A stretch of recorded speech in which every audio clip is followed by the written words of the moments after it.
Passover Seder, we try to recount the story of what exactly transpired in the land of Egypt over 3,300 years ago, leading up to the grand exodus from the land. Remember, even years ago, I was doing some campus outreach on the University of Maryland, Baltimore County campus. We had some meetings in terms of various ways to enlighten and highlight certain aspects of the Passover Seder.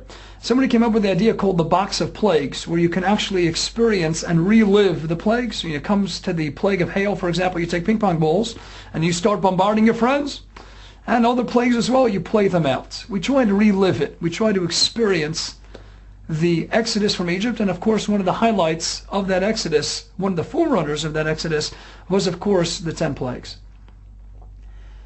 Now one can ask, we've seen that number 10 before. God, after all, created the world with 10 sayings, 10 utterances. We find in the Ethics of the Fathers in chapter 5 and Mishnah 1 that God uttered 10 various statements, and he brought the world and everything that it encompasses into being. We also know the Decalogue, the 10 Commandments. We'll have that after we make our way out of Egypt and we get to the grand revelation at Sinai. Then we'll receive the 10 Commandments. Many of the commentators understand that all three are really interconnected. God created the world. He brought everything into existence using 10 utterances. But, as Maimonides and others point out, you know what? People started to erroneously believe that God created the world, and now he distanced himself from the world. He took himself out of the picture, so to speak, and he's not actively involved. He doesn't get involved in nature anymore. And that's what many erroneously believed, this fallacy, for years. In order to get ourselves ready to then receive the 10 Commandments, God says, let me give you the 10 plagues. Not just for Egypt. Let me make the world aware, including, of course, the Jewish people, that you're going to have 10 plagues.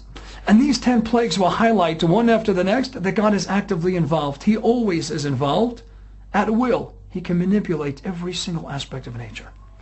God didn't just create the world, take a break. He's behind the scenes. God is actively involved every single second of the day. The Kabbalists even write that God is recreating the world anew every single second in time. And the second God would cease willing the world to exist, it would actually disappear instantly. Before we're ready to accept the 10 Commandments, we need the 10 plagues. Many of the commentators even understand that they're corresponding one to the next. But the general idea is that God is always actively involved in nature. We're going to witness how God actively will take all aspects of nature, and thus in the course of the 10 plagues, whether it was human beings, whether it was their cattle, their livestock, the creatures that God created, or the very land upon which they live, and the grass, the food upon which they eat, everything comes from God, and God can manipulate it at will. Once we understand God is actively involved in nature, then and only then can we be ready to receive the last set of 10, the 10 Commandments. And why, you might ask, are they all coming in sets of 10? I need a little bit of Jewish mysticism for that one. The famed mystic, the Maharami Prague, tells us that the number of 10 is spelled in the Hebrew alphabet using the letter Yud. And the letter Yud is the only letter in the Hebrew alphabet that, fascinatingly enough, doesn't even sit on the line. And it's the only letter, not only that sits above the line, it's not even a combination of any other letter.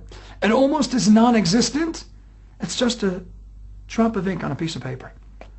The number 10 is always associated with the highest levels of spirituality. When you go beyond this world, you enter into a whole new spiritual realm and dimension, and that always corresponds to the number 10. God created the world from above, 10 utterances. He's going to come down, so to speak, and he's going to give us 10 commandments. But you know what's going to connect the 10 utterances that brought the world into existence with the 10 commandments that says God is in charge, and we have to subjugate our will to his? We have this intermediate stage called the 10 plagues.